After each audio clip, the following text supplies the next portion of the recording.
events. That's kind of what it is? Mass destructive events, high risk. We're probably writing 70 to 80% of our policies today with a California Fair Plan, where 5 years ago it was less than 2%. Wow. Less than 1%.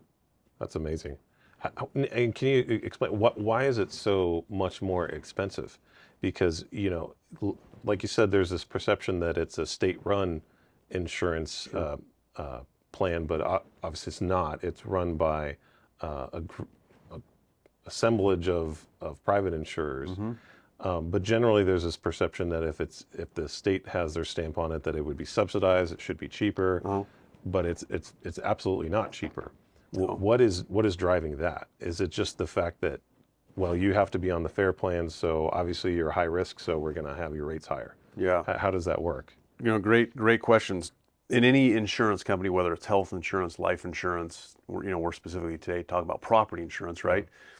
The best portfolio would be to spread your risk equally among maybe some difficult risks, some high exposed risks, but also some great ones. Well, when you look at how the California plan is being utilized, well, now what's happened is we've taken all these high risk homes in these high brush areas and put them into one pool. So in the event of a catastrophic loss where hundreds or thousands of homes are being lost, they need to make sure that they have the reserves in that California Fair Plan to pay out those policyholders. And the interesting thing is, with a standard insurance company, a lot of times they're mutual companies or they're operated by stockholders, so profits are getting distributed right to stockholders. Yeah. Well, in the California Fair Plan, there's no stockholders. It's not a mutual company.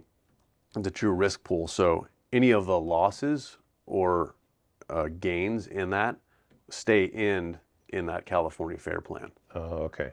So it has to completely be self-sustained and pay for itself. Correct. I see. And that's what's driving, we're seeing these rates are constantly going up, and they're one of the most expensive plans out there, of course. Yeah.